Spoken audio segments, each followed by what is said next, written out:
ছোট কিছু ম্যাথ আছে, হ্যাঁ, দ্রাব্যতার। এই ম্যাথ গুলা একটু ছোট করে করাবো। আগের যে কেএসপির ফর্ম ম্যাথ গুলা, ওগুলা তো কমন, যে ফেরিক ক্লোরাইড বা এগুলার জিঙ্ক ক্লোরাইড, এগুলার দ্রাব্যতা বের করেন, ওই যে ওগুলা তো পারেন মনে হয় নাকি? করছি।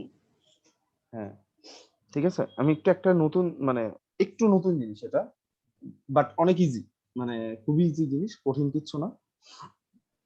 ঠিক আছে, এটা একটু দেখাবো, এটার একটা ফর্মুলা আছে। আচ্ছা, আমি ডিরেক্ট ফর্মুলাতে চলে যাই, খুব বেশি কথা বলে লাভ নেই। ফর্মুলাটা এরকম, M by M into 100। S দিয়ে বোঝানো হইতেছে দ্রাব্যতা। আচ্ছা, দেন এই স্মল এম দিয়ে বোঝানো হইতেছে দ্রবের ভর, আর বড় এম দিয়ে বোঝানো হইতেছে দ্রাবকের ভর। ঠিক আছে, একটা হলো দ্রবের ভর আর নিচে দ্রাবকের ভর। এখন বলতে পারবেন দ্রবের ভরটা কেন উপরে, দ্রাবকের ভরটা কেন নিচে? দ্রব কোনটা? যেটা কিনা আমার একটা দ্রবণের মধ্যে দ্রবীভূত হয় নাকি? দ্রবণ যেটা আমরা বাইরে থেকে অ্যাড করি, ওটাকে বলা হয় দ্রব। আচ্ছা, আর দ্রাবক হলো যেটা দ্রবীভূত করে, দ্রবটাকে কি করে, দ্রবীভূত করে, সেটাকে আমরা বলি দ্রাবক। আচ্ছা, এখন কাহিনী হলো যে দ্রাবক সবসময় কি হবে, আমরা যখন শরবত বানাই তখন দ্রাবকটা বেশি থাকে না দ্রব বেশি থাকে? দ্রাবক। অবভিয়াসলি দ্রাবক। তাহলে সবসময় আমরা ফ্র্যাকশনের ক্ষেত্রে সবসময় আমরা কি শিখছি, যে ফ্র্যাকশনের ক্ষেত্রে নিচে সবসময় বড় ভ্যালুটা থাকে, উপরে থাকে ছোট ভ্যালু। তাহলে দ্রবের ভরটা উপরে বসবে, নিচে বসবে দ্রাবকের ভর। ঠিক আছে, আচ্ছা, এটা হলো একটা ফর্মুলা আছে।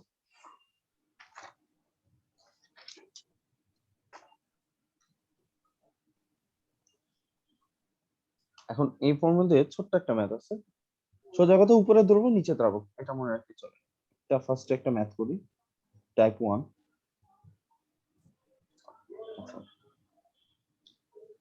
50 গ্রাম, ওয়ার্ড গুলা ভালো করে খেয়াল করতে হবে। সম্পৃক্ত দ্রবণ প্রস্তুতে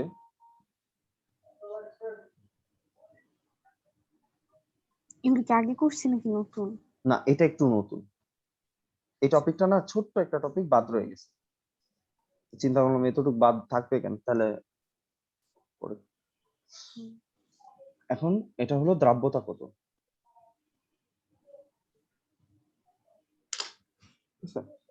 এটা অনেক ইজি, মানে এই চ্যাপ্টারে অ্যাকচুয়ালি তেমন কিছুই নেই, ম্যাথগুলো ফর্মুলা দিবেন, ম্যাথ হয়ে যাবে শেষ।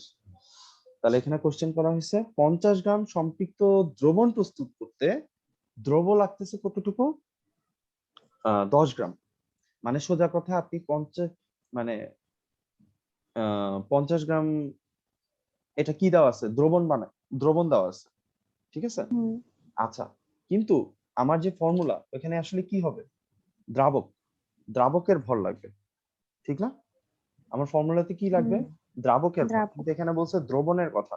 এখন দ্রাবক মানে কি, দ্রাবক হলো কিভাবে পাবো আমরা, দ্রবণ কিভাবে তৈরি হয়, একটা দ্রবের সাথে আমি যদি দ্রাবক অ্যাড করে দেই তাহলে আমরা কি পাই, দ্রবণ। দ্রবণ পাই। তাহলে এখানে খেয়াল করে দেখেন, এখানে দ্রবণের পরিমাণ দেওয়া আছে কতটুকু, 50 গ্রাম। দ্রব বলা আছে কতটুকু, 10 গ্রাম। 10। আর দ্রাবক কত, এটা বের করে ফেলে কি কঠিন কিছু? তাহলে দ্রাবক হবে 40। অনেকেই এই কোশ্চেনটা দেখে খুশি মনে কি করে, এই যে ফর্মুলাতে বসায় দেয় 10/50 × 100, এবং খুশি মনে টিচারও এটা দেয়। ঠিক আছে, এটা কিন্তু হবে না, বুঝতে পারছি কেন লজিকটা? কারণ এখানে 50 হলো, এটা যদি ডিরেক্টলি 50 বসাইতাম তাহলে এটা হলো দ্রবণের ভর বুঝাইতেছে, কিন্তু আমার তো সূত্রের মধ্যে দ্রবণের ভর না, সূত্রের মধ্যে দ্রাবকের ভর। ক্লিয়ার হয়েছে কথাটা? আচ্ছা, তাহলে এটার অ্যান্সার কত হবে, দ্রাব্যতা উপরে বসবে কত, 10, নিচে বসবে 40 ইন্টু 100।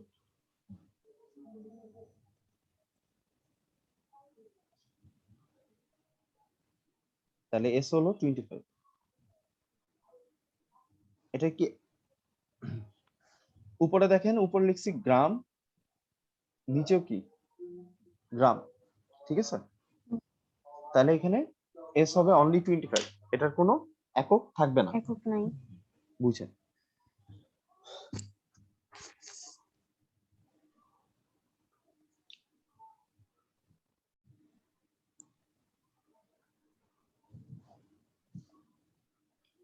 শেষটা তোলা।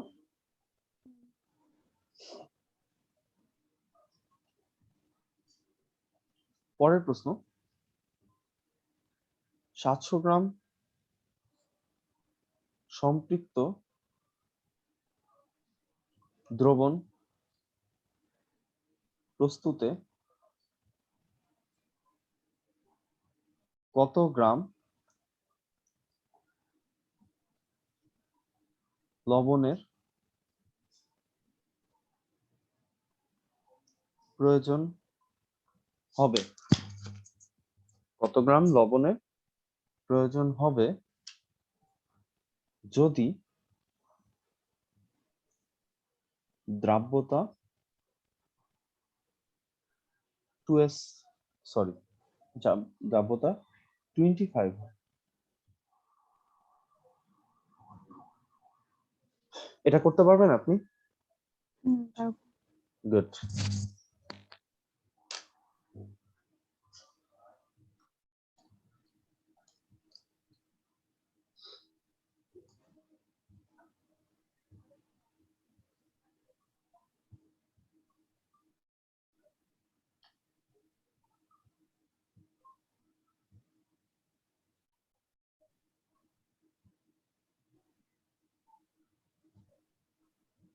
আচ্ছা, আপনি ওই যে বাকি রিঅ্যাকশন গুলা কি পড়ছিলেন পরে, ক্ষারকীয় মূলক আর অম্লীয় মূলকের? আয়ন শনাক্তকরণ। হুম, হ্যাঁ, পড়ছেন, লিখছেন? লিখছি কিন্তু ওগুলো মনে থাকে না। হ্যাঁ, ওটা বারবার প্র্যাকটিস করেন, ওটা কোশ্চেনটা তো আসবে, ঠিক না? মানে আমি না দেখেও লিখছি কিন্তু পরের দিন আমার মনে থাকে না। প্রত্যেকদিন লেখেন, এটা প্রত্যেকদিন পড়েন, এটা আসবে এটাই, পরীক্ষায়। সকালে উঠে এটা লিখবো তাহলে প্রত্যেকদিন, এটা মানে জীবনে মনে থাকবে না। হ্যাঁ, কারণ এটা পারলে আপনি ইজিলি 4 মার্কস পাইতেছেন, আপনার 4 মার্কস থেকে এমনি দিবে না। আর কোনো কোশ্চেন নাই যে এটা বইলা দেওয়া যায় যে এটা আসবে।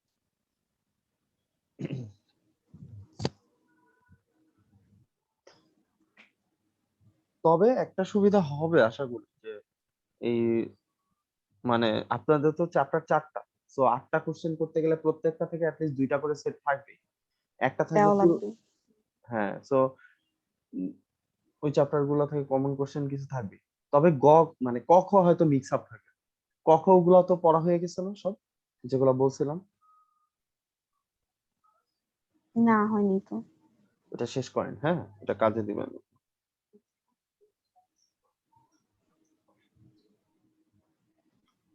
আচ্ছা, আপনার উম, আশেপাশে যারা, ওদের কি অবস্থা খারাপ নাকি, মানে ওরাও কি কেমিস্ট্রিতে খারাপ করছে?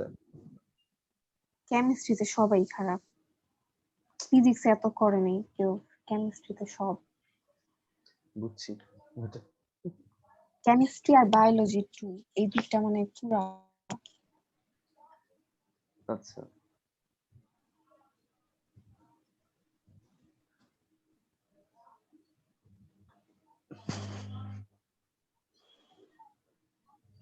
কারণ আমাদেরও কলেজের যে কেমিস্ট্রি টিচার, উনি অনেক প্যারা দেয় পোলাপান, মানে ইচ্ছা করে নাম্বার কাটে, মানে এখন লজিক ছাড়া। এটা খুবই মানে ইরিটেটিং স্টুডেন্টদের জন্য। আচ্ছা, এখানে দ্রাবক তো দেওয়া নেই। হুম, আপনি কি বের করতে বলা হয়েছে? কত দ্রব। গ্রাম? হ্যাঁ, গুড। সো এখানে দ্রব বের করতে বলা হয়েছে। তো দ্রব যদি বের করতে চান তাহলে কিভাবে করবেন? দ্রবণের ভর বাই দ্রাবকের ভর। এম বাই এম ইন্টু 100, ঠিক আছে? আচ্ছা, এখন এই এম মানে কি? এম মানে কি? এটা দ্রাবকের। দ্রাবকের ভর। সো দ্রাবক মানে কি ছিল আমরা দেখে আসছিলাম? দ্রবণ থেকে দ্রব বাদ দিলে দ্রাবক ও পাই। মাইনাস। ঠিক আছে, এখন দ্রবণ কতটুকু? 700 গ্রাম সম্পৃক্ত দ্রবণ বলে দিছে 700। আর দ্রব কত? এটা বের করতে বলছে। হ্যাঁ, তাহলে এটাকে আমি আননোন ধরে নিই। ঠিক আছে, এটাকে ধরেন দ্রবকে আমরা কি দিয়ে রিপ্রেজেন্ট করছি? এম দিয়ে, নাকি? তাহলে এই এম ইকুয়াল হুম। টু, এই দ্রাবক equal to M equal to এখন 700 মাইনাস এম লিখতে পারি। হ্যাঁ। আর এই দ্রাব্যতা কত বলে দিচ্ছে? 25। এখন এটা ক্যালকুলেশন করেন, বুঝতে পারছেন? তাহলে 25 into 700 minus M equal to 100 M. 25 কে 7 দিয়ে মাল্টিপ্লাই করলে 1750 minus 25 M equal to 100 M. আর 100 আর 25 এম 125 এম 1750 হবে। এম দিয়ে 125 দিয়ে ডিভাইড করে দিবেন।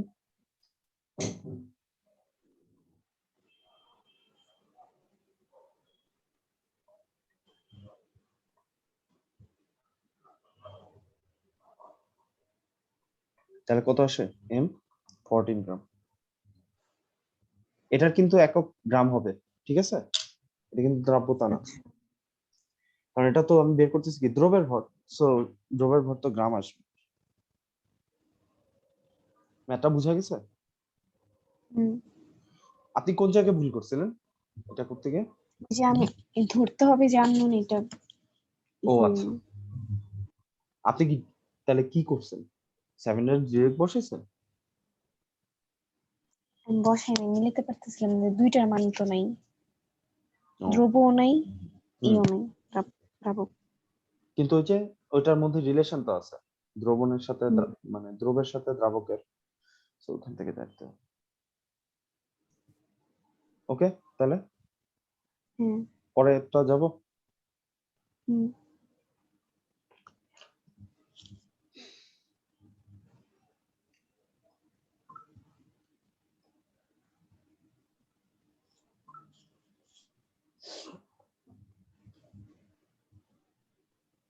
পরের ম্যাথটা একটু মার্ক করে রাখেন, এটা একটু ডিফারেন্ট, খুব বেশি ডিফারেন্ট কিছু না, বাট একটা জিনিস আছে।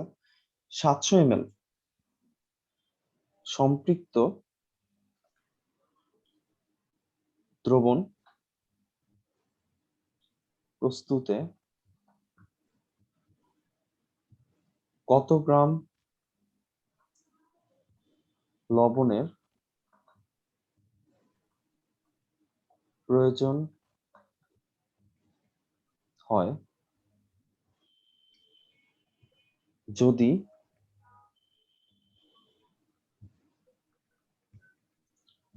দ্রাব্যতা 25 হয়?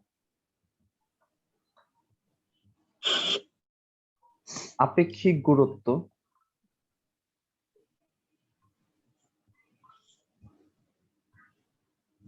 1.25। রায়তের কি অবস্থা? জ্বর গেছে? ওর হ্যাঁ জ্বর গেছে, কিন্তু অনেক ঠান্ডা, আমার মতোই। আরে,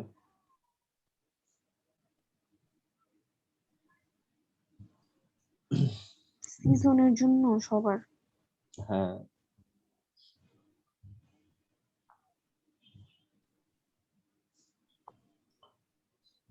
এখানে অঙ্কের ডিফারেন্সটা দেখছেন কোথায়? আপেক্ষিক হুম। গুরুত্ব দাও।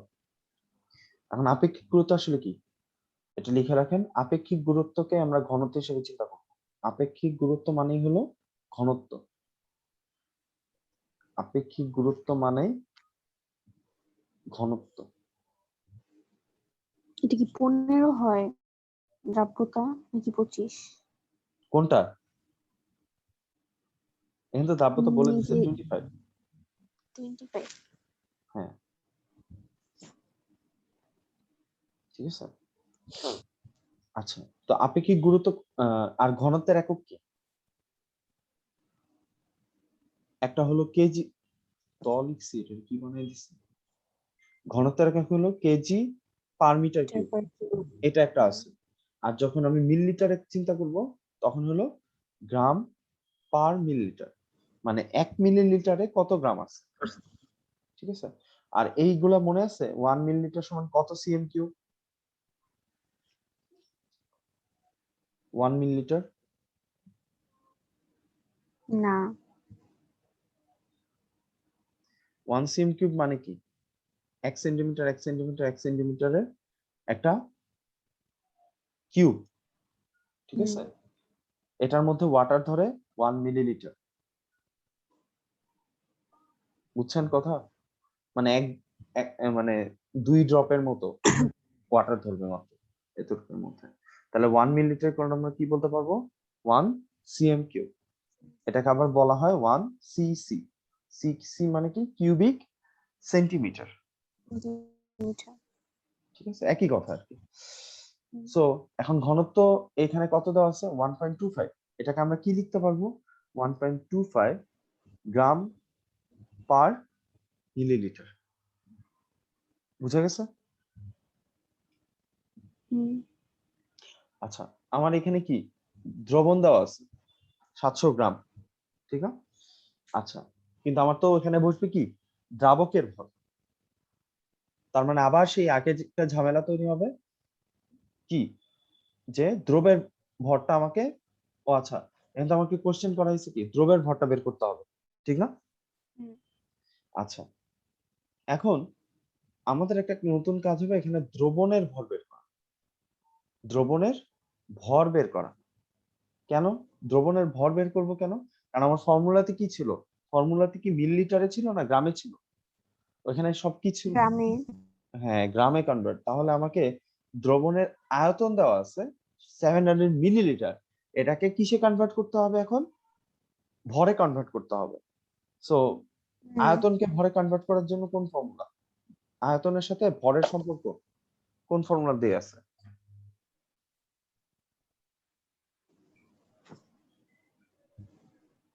রো ইকুয়াল 10/v না যেটা হ্যাঁ, গুড। বলতো এই তো rho equal to M by V. ওইটাই। হ্যাঁ, এই তো পারছেন।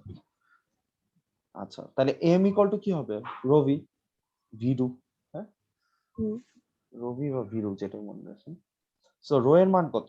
রো এর মান কিন্তু আমরা এখানে বের করে ফেলছি 1.25, আর ভি এর মান কত হবে? 700 ml। এটার একক কি? হুম, গ্রাম পার মিলিলিটার, আর ওটা হলো 700 মিলিলিটার। তাহলে মিলিলিটার মিলিলিটার চলে যাবে, থাকবে কি গ্রাম পড়ে থাকবে। তাহলে গ্রাম। এটার ইউনিট হবে গ্রাম, আর 1.25 কে 700 দিয়ে মাল্টিপ্লাই করলে মেবি 1075 সামথিং, ঠিক আছে। হুম, ওকে, সো এখন এটা কি বের হয়ে গেল? হুম, দ্রবণের ভর বের হয়ে গেছে, ঠিক না? ভর। আচ্ছা, দ্রবণের ভর যদি আমাদের বের হয়ে যায়, আমাদের এখন টার্গেটটা কি?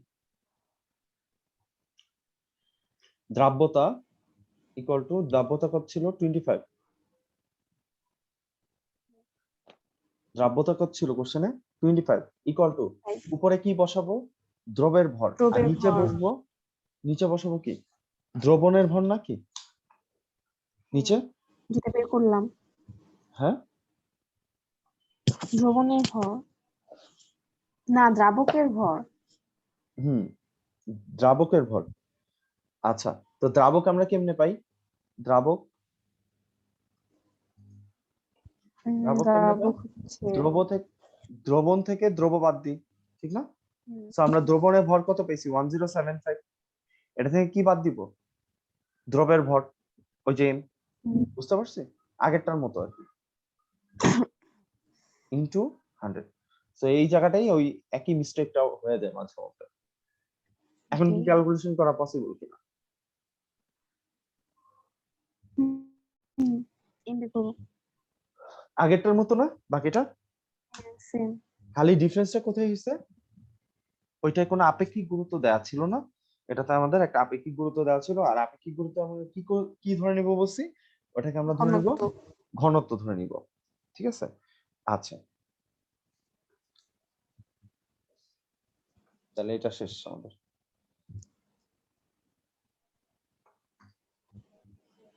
এখন হলো তাপমাত্রা রিলেটেড প্রবলেম। তাপমাত্রার পরিবর্তনজনিত সমস্যা।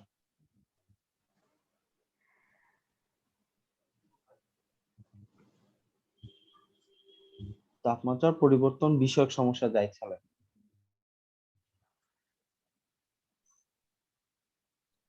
এক মিনিট আসতেছি একটু। ওকে, আচ্ছা,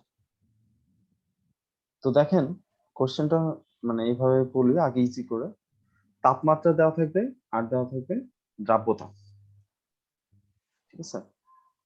তাপমাত্রা ধরেন দেওয়া আছে 30°C, দ্রাব্যতা হলো 60, তাপমাত্রা বেড়ে 50°C হচ্ছে, দ্রাব্যতা হয়ে গেছে 80।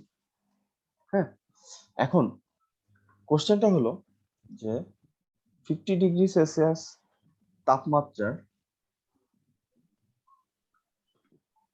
50 গ্রাম সম্পৃক্ত দ্রবণকে 30°C তাপমাত্রায় আনলে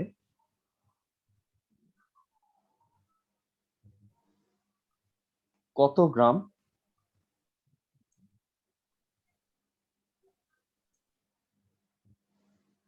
পদক্ষেপ পড়বে? ঠিক আছে, 50°C।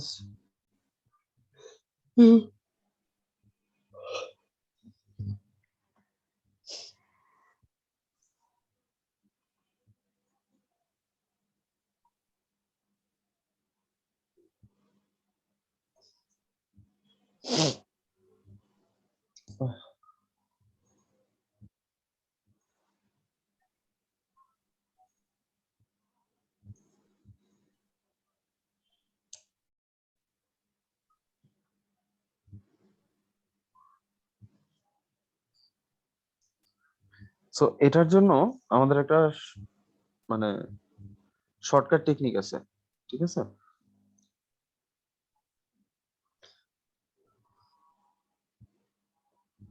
হ্যালো, হ্যাঁ, আচ্ছা, ও রামিশা আরেকটা জিনিস একটু অ্যাড করে দিই। হ্যাঁ? আমরা ওই যে দ্রাব্যতা যে ফর্মুলাটা শিখছি না, যে এম বাই বড় এম ইন্টু 100, ওইখানে আপনি একটু এডিট করে নেন, এম মাইনাস এম আকারে লিখে রাখেন, তাহলে আর বারবার ঝামেলা হবে না, ঠিক আছে? এটা দিয়েও আমরা ম্যাথ করতে পারবো, কারণ আমাদের আলটিমেটলি বারবার কি করা মাইনাস লাগতেছিল। এম হ্যাঁ, কারণ বারবার কি করা লাগতেছিল খেয়াল করছেন, ওই এমটা মাইনাস করা লাগতেছিল না? মাইনাস করা লাগে। হ্যাঁ, সো এইটা কি ছিল, এটা আমাদের কিসের ভর ছিল বড় এম দিয়ে? বড় এম ছিল দ্রাবকের ভর।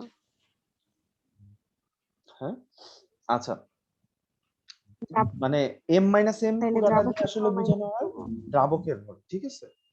এটা পুরাটা হলো দ্রাবকের ভর। দ্রাবকের ভর। হ্যাঁ, আর এই বড় এমটা দিয়ে শুধু কি বোঝানো হয়? দ্রবণের ভর, নাকি? বড় এম দিয়ে কি হুম। বোঝানো হয়? দ্রবণের ভর। এটাই মনে হয় ডিরেক্টলি অ্যাপ্লাই করা ভালো, নাকি বারবার ওটা হ্যাঁ, না করাচ্ছে? এটাই বেটার। আর এম হলো দ্রবের ভর, ঠিক আছে?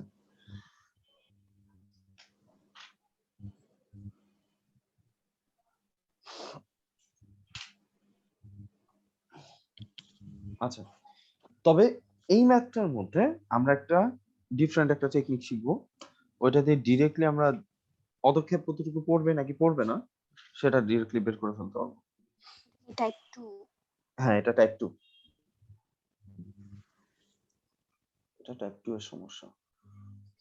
আমি বাকি ম্যাথ গুলো আপনার উপরে ছেড়ে দিব, আপনি একটু নিজে প্র্যাকটিস করবেন, ঠিক আছে? আজকে আজকে বা কালকে যখন পারেন বাকি ম্যাথ গুলো একটু নিজে প্র্যাকটিস করবেন।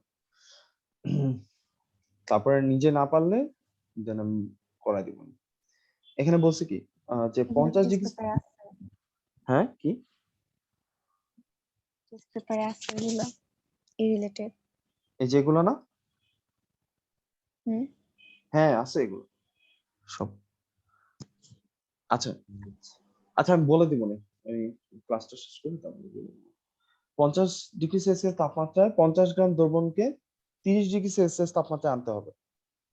ঠিক আছে, আনলে কত গ্রাম কি পড়বে, অদক্ষেপ পড়বে, এটা আপনাকে জানতে চাওয়া হয়েছে। ঠিক আছে, এখন এটা যদি সলভ করতে চাই তাহলে আমরা কি করব? খুবই সহজ একটা টেকনিক আছে, এটা এইভাবে অদক্ষেপ পড়বে ইকুয়াল টু, মানে কতটুকু অদক্ষেপ বা অদক্ষেপ লিখলেও হবে। ঠিক আছে, আচ্ছা, উপরে হলো দ্রাব্যতার পার্থক্য, উপরে কি দ্রাব্যতার পার্থক্য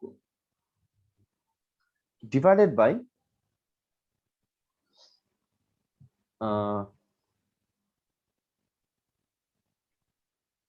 কোনটা এটা 50°C তাপমাত্রা,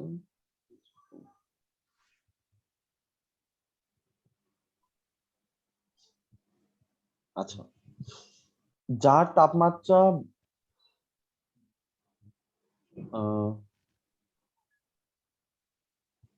আচ্ছা, এটারে ডিরেক্টলি লেখাটা একটু ডিফিকাল্ট। এখানে এভাবে ফাঁকা রাখেন, ফাঁকা রেখে +100 ইনটু এখানে লেখেন সম্পৃক্ত দ্রবণের ভর, সম্পৃক্ত দ্রবণের ভর।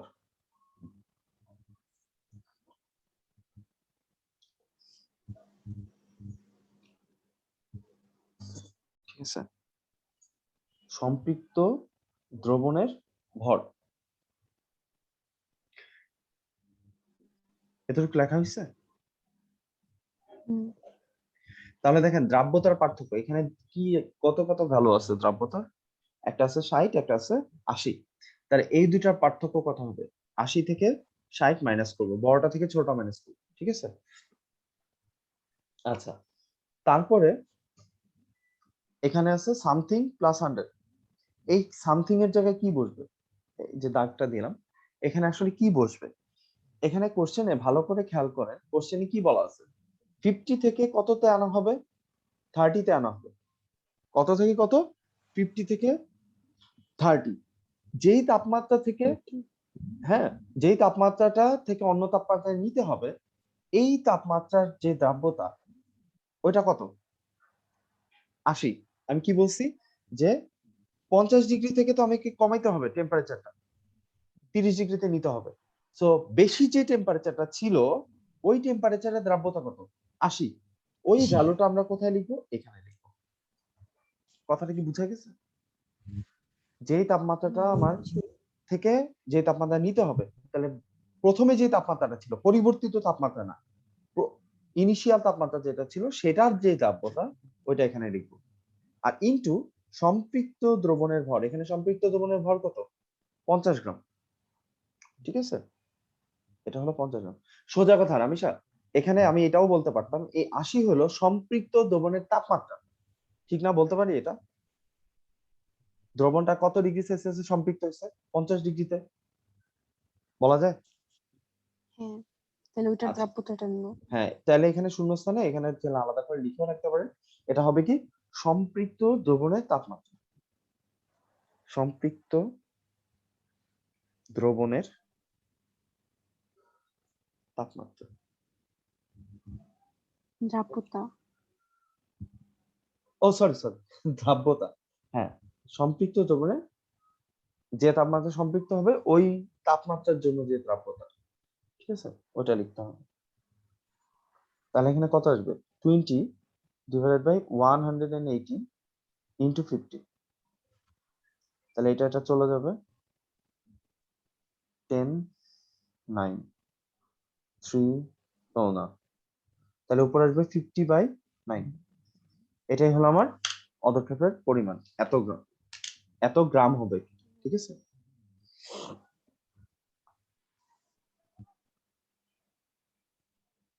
এই শর্টকাট কি অবজেক্টিভের জন্য? এটা ম্যাথের জন্য, এটা এইভাবেই করবেন ম্যাথ, এগুলা একটু আগে যে ফর্মুলাটা দেখাইছি না ওইটাও ডিরেক্ট ম্যাথের জন্য, রিটেনে আসলো ওইটা দিয়ে করে দিবেন। এগুলো সবই গুণগত রসায়নের টপিক না? হ্যাঁ, কতগুলা টপিক এই একটা চ্যাপ্টারের মধ্যে। এই একটা চ্যাপ্টার ভালোভাবে পড়লে আর কিচ্ছু পড়া লাগে না। হ্যাঁ, আর এটা যে বাদ দেয় তার জীবন তামা তামা। কেউ বাদ দেয় নেই। হ্যাঁ, এটা বাদ দিলে পাসই করতে পারবে না, ঝামেলা তো এই জায়গায়। সেটাই।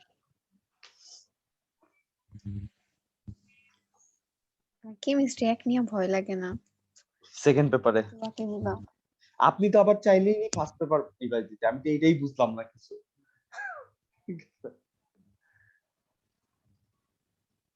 ফার্স্ট পেপারে কেমনে ফেল করলাম আমি নিজেও জানি না। আমার কাছে অবাস্তব লাগতেছে, কিছু একটা ঝামেলা হয়েছে, নাহলে আপনার ফার্স্ট পেপারে ফেল করা কোনো লজিক নেই। যে কোশ্চেন আসছে মানে সবই পারার মতো আর কি, ঠিক আছে। ওই আমি পরীক্ষাতে এসে বললাম না, সবই কমন কমন লাগে কোশ্চেন। হ্যাঁ, সেকেন্ড পেপারে আসলে প্রেডিক্ট করা একটু টাফ, মানে ঝামেলা হয়ে গেছে সেকেন্ড পেপারটা। আচ্ছা, দেখি কি করা যায়। আহ, এরপরে আরেকটা কোশ্চেন দিই, হ্যাঁ। যে ধরেন তাপমাত্রা দেওয়া আছে, এটা সেকেন্ড কোশ্চেন আর কি, 20°C, 30°C, আর আমাদের দ্রাব্যতা দেওয়া আছে, এটা মনে হয় আপনিই পারবেন, 70 আর 85। কোশ্চেনটা হলো যে 30°C তাপমাত্রার 50 গ্রাম সম্পৃক্ত দ্রবণকে 20°C আনলে, মানে এখানে তাপমাত্রা কোল্ড করা হবে, ঠিক আছে? কত গ্রাম পদক্ষেপ করবে, করতে পারবেন?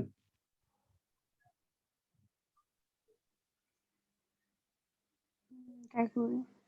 করেন।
Four 4.054। What ever it is, হ্যাঁ, এরকম কিছু একটা আছে। ঠিক আছে, ওই আগেরটার মতো করে সেম। আচ্ছা, এইখানে হলো আমরা এরকম দুইটা কন্ডিশন দেখলাম। এখন দেখেন আরেকটা ম্যাথ সেম টাইপের মধ্যেই, তাপমাত্রা দেওয়া আছে, দ্রাব্যতা, তাপমাত্রা হলো 25 থেকে 35 ডিগ্রি করা হয়েছে। আগেরটা কি করতেছিলাম আমরা, ঠান্ডা করতেছিলাম, ঠিক আছে। আর এখানে 40 ছিল দ্রাব্যতা, এখানে হলো 65। আচ্ছা, তাহলে এখন কোশ্চেনটা হলো 25°C, 25°C তাপমাত্রার 80 গ্রাম সম্পৃক্ত দ্রবণকে 35°C তাপমাত্রায় আনলে সম্পৃক্ত দ্রবণ করতে কত গ্রাম দ্রব্য যোগ করতে হবে, ঠিক আছে? 25°C তাপমাত্রায় 80 গ্রাম সম্পৃক্ত দ্রবণকে 35°C তাপমাত্রায় আনলে সম্পৃক্ত দ্রবণ করতে কত গ্রাম দ্রব্য যোগ করতে হবে? সো এখানে কিন্তু বলছে যোগ করতে হবে। যখন তাপমাত্রা বাড়াইতে হয় তখন কিন্তু আমার সম্পৃক্ততার পরিমাণ কি হয়, আরো বেশি সম্পৃক্ত করানো যায়। আমি যদি কোনো কিছু অসম্পৃক্ত হয়, মানে ওটাকে যদি আর সম্পৃক্ত না থাকে, তাহলে আমরা কি করি, ওটাকে সম্পৃক্ত করার জন্য আমরা তাপমাত্রা বাড়াই দিই। কারণ তাপমাত্রা বাড়াই দিলে এখানে অণুগুলার জন্য এনাফ স্পেস বা অণুগুলার দ্রাব্যতা বেড়ে যায়, ঠিক আছে? বা ওই দ্রাবকের দ্রাব্যতা বেড়ে যায়। এটা কি বুঝি তো নাকি? হ্যালো, বললাম তাপমাত্রা বাড়লে যে মানে আরো আপনি বেশি জিনিস অ্যাড করে এটার দ্রাব্যতা বাড়াইতে পারবেন, তাপমাত্রা যদি বাড়ায় হ্যাঁ। দেন, ঠিক আছে? সো এখন আমাদের কোশ্চেনে হলো দ্রব্য কতটুকু যোগ করতে হবে সেটা বের করতে হবে। তাহলে যোগ করতে হবে বা দ্রব্য যোগ করতে হবে, তাহলে দ্রব্যের পরিমাণ হবে কত? আগেরটার মতোই, ঠিক আছে? আচ্ছা, তাহলে সম্পৃক্ত কততে? 80-তে। তাহলে 80 দিয়ে আগে গুণ করে দিই নাকি? বলা ছিল যে সম্পৃক্ত দ্রবণের ভর যেটা আছে। এখন এইখানে উপরে কি করতে হয় আর নিচে কি করতে হয়? উপরে হলো দ্রাব্যতা গুলা মাইনাস করতে হয়। কি বলছিলাম, বড়টা থেকে ছোটটা মাইনাস। তাহলে 65 থেকে 40 কে মাইনাস করতে হবে। আর নিচে কোনটা লিখবো? যেই তাপমাত্রায় ওইটা কি ছিল। হয়। আচ্ছা, এইখানে কত তাপমাত্রায় সম্পৃক্ত হইতেছে? এটা কি 25°তে সম্পৃক্ত হইতেছে নাকি আমি, হ্যাঁ, কততে সম্পৃক্ত ছিল এটা বলেন? সম্পৃক্ত ছিল কততে? 25 না 35? আমি কথা শুনতেছি না। হ্যালো, 25। হ্যাঁ, তাহলে 25 এর জন্য দ্রাব্যতা কত? 40, ঠিক আছে? তাহলে আমরা এখানে লিখবো কত? 40 প্লাস 100। 100। ক্লিয়ার হয়েছে এবার ব্যাপারটা? যে আমার যেভাবেই দেখ, আমার কনসেপ্ট একই, যে সম্পৃক্ত যত ওইটার জন্য যে তাপমাত্রা, সম্পৃক্ত যে তাপমাত্রায় ছিল ওই তাপমাত্রার জন্য যে তাপমাত্রা ছিল সেটা আমরা লিখবো, ঠিক আছে? কারণ আগেরটা একটা মানে মিসলিডিং ইনফরমেশন দেয় যে হয়তোবা ওই টেম্পারেচারের জন্য যে দ্রাব্যতা ছিল, মানে বড়টা যেটা থাকে ওইটারই লিখতে হবে এরকম কোনো ব্যাপার না। কিন্তু উপরে যে দ্রাব্যতার পার্থক্য লিখবো ওটা সবসময় বড়টার দ্রাব্যতা মাইনাস ছোটটার দ্রাব্যতা, এটা করতেই হবে, ঠিক আছে? আবার নেটওয়ার্ক ঝামেলা করতেছে।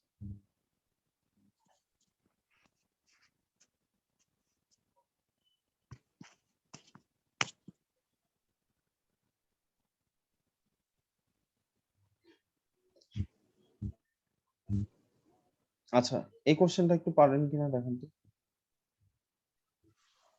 কোশ্চেনটা হলো 75 গ্রাম NaCl এর একটি সম্পৃক্ত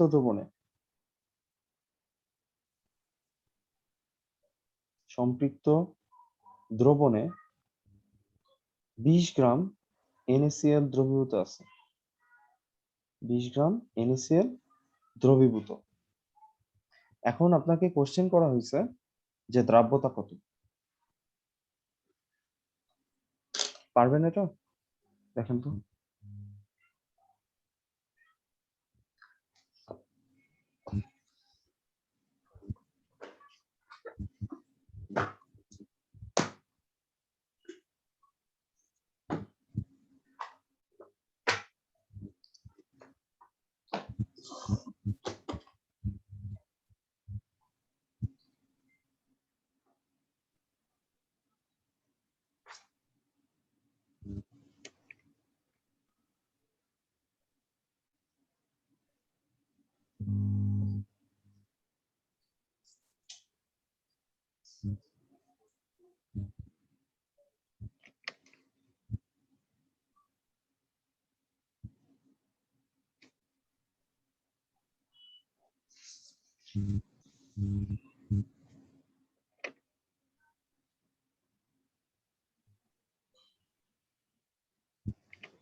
36.36 টাইপ কিছু।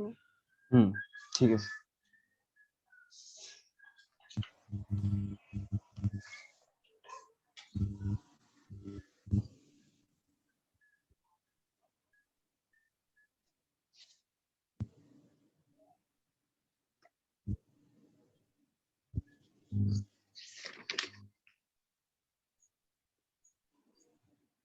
আচ্ছা, আপনার কাছে বইটা আছে না,